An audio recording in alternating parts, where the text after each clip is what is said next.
toy and miniature Australian Shepherds in Raleigh, North Carolina.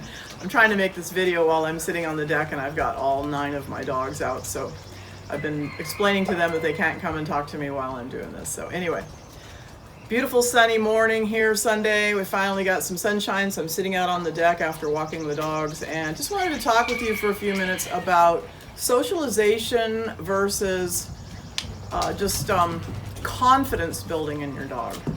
And I think the concept of socialization is oversold and also misunderstood. To me, building your puppy's confidence is so much more important than that dog going out and meeting every Tom, Dick, and Harry and their dog in the countryside.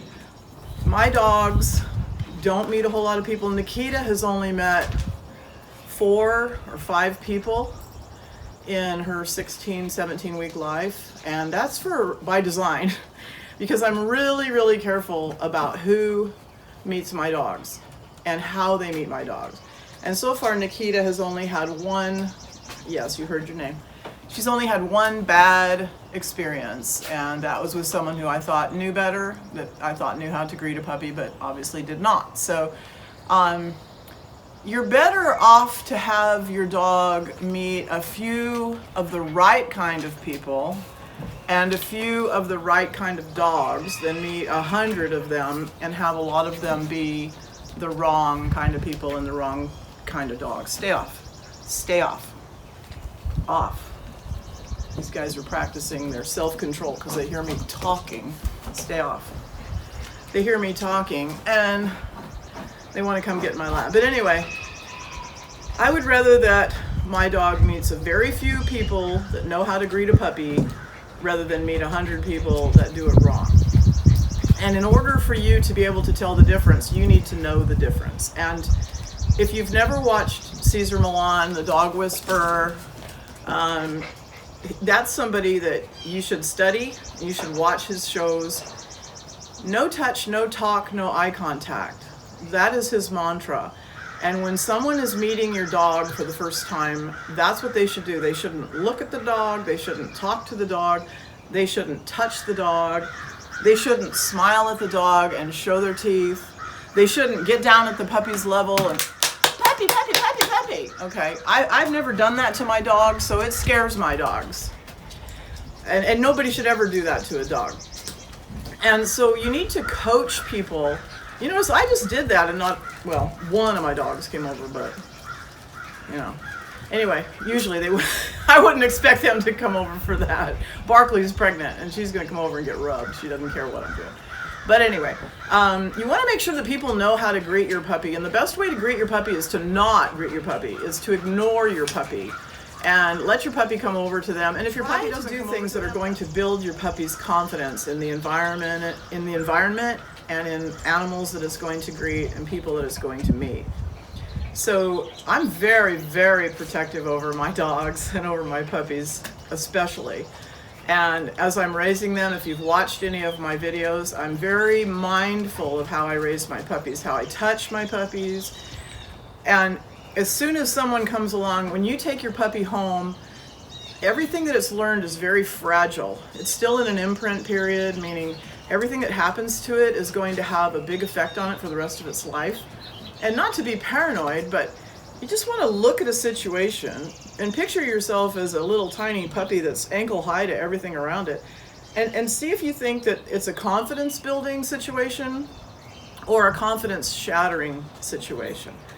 And just go slow, go easy. There's no reason why your dog needs to meet 100 people ever in his lifetime. I mean, most of my dogs, even my show dogs, my flyball dogs, they were around a lot of people, but they didn't meet a lot of people, and that was by design. Most people do not know how to act around dogs. And I don't think that a dog should have to be everybody's friend. I get a dog, the dog is for me. I'm training Nikita for flyball. I'm training her for show. She's gonna have to know how to act in front of a judge. She's gonna have to know how to ignore people at a flyball tournament in order to do her job. I'm thinking of doing herding with her. She's showed a lot of interest in my ducks, and not in a predatory way, but in more of a gathering sort of a way.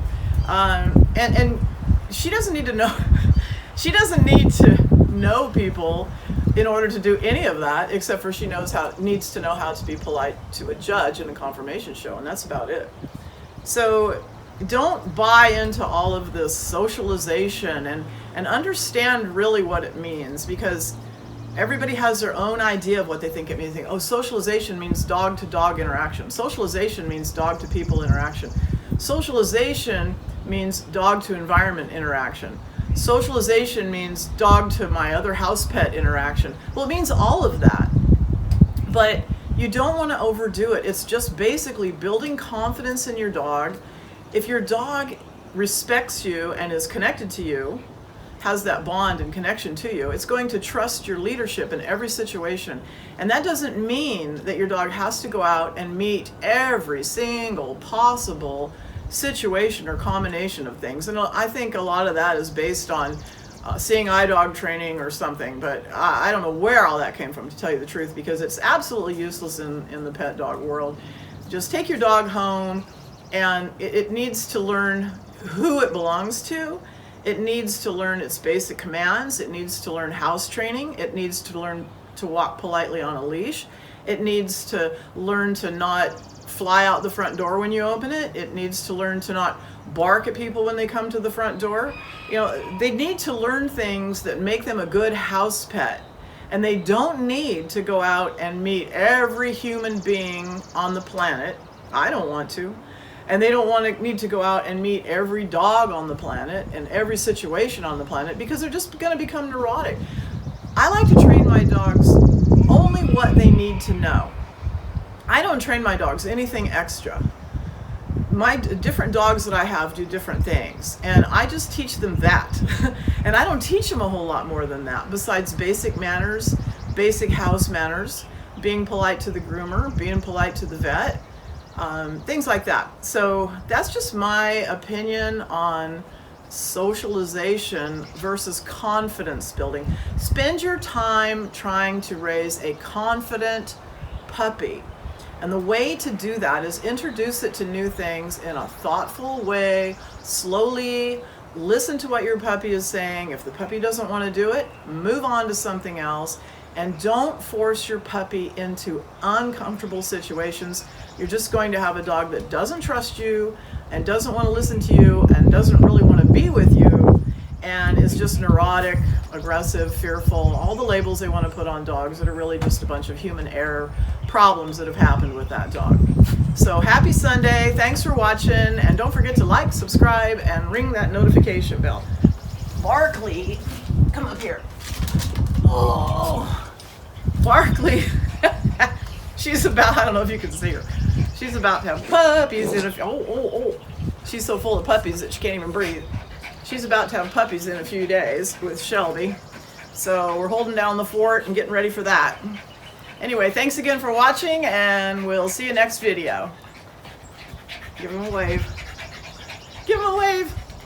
You want to come up too, Matt? Oh. Shelby. Here's the dad. Oh, there's Daddy Shelby. Daddy Shelby. Barkley's baby daddy. This is Barkley's baby daddy.